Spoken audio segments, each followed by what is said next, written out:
பூசை உதவி செய்கின்ற சிறுவர்கள் எப்பொழுதுமே கோவிலே கதின்னு இருக்கக்கூடிய ஆட்கள்.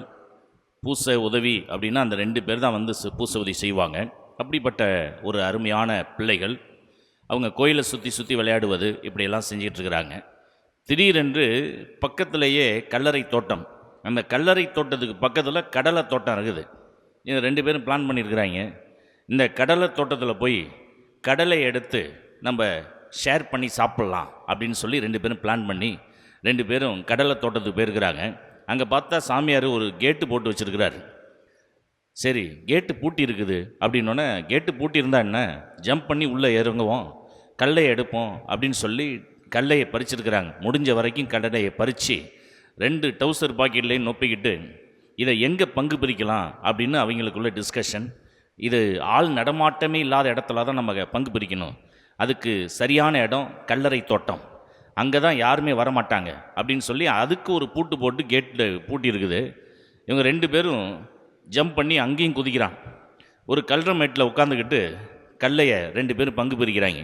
உனக்கு எனக்கு, உனக்கு எனக்கு, உனக்கு எனக்கு. அந்த நேரம் பார்த்து உபதேசியார் கோவிலெல்லாம் பூட்டி விட்டு சைக்கிளை நகர்த்திக்கிட்டே அந்த சைடில் போகிறார். கல்லறை தோட்டத்துக்குள்ளாருந்து சவுண்டு வருது, உனக்கு எனக்கு, உனக்கு எனக்கு. சாமியார் அறவீட்டில் இருக்கிறாரு.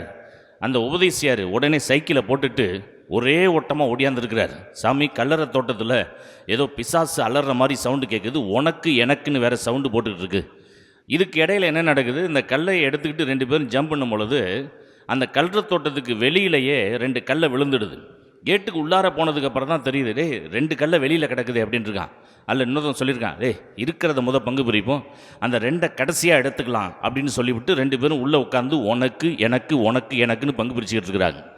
இப்போ உபதேசியார் இதுக்கு இடையில் பயந்து போய் ஏதோ பேய் தான் உள்ள சவுண்டு போடுதுன்னு சொல்லி சாமியார் அழைச்சிட்டு வராங்க.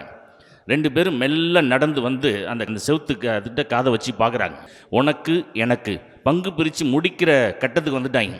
அப்போ இந்த 2 பேர் வெளியில் நின்று இப்படியே காதில் கேட்டுக்கிட்டு இருக்காங்க. ஆமாம் கேட்குது அப்படின்னு.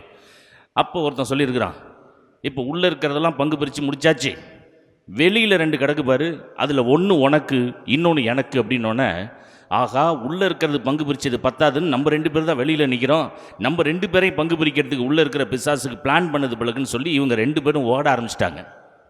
பிரியமானவர்களே, இன்று மனித உள்ளத்தில் பேயை குறித்த பயம் இருக்கின்றது, சாவை குறித்த பயம் இருக்கின்றது, நோயை குறித்த பயம் இருக்கின்றது. ஆனால் எல்லா பயத்தையும் போக்கக்கூடிய ஒரு ஆசீர்வாதம் ஆண்டவர் இயேசு கிறிஸ்து உயிர்ப்பின் வழியாக நமக்கு ஆண்டவர் இந்த நாளிலே கொடுத்து விட்டார்.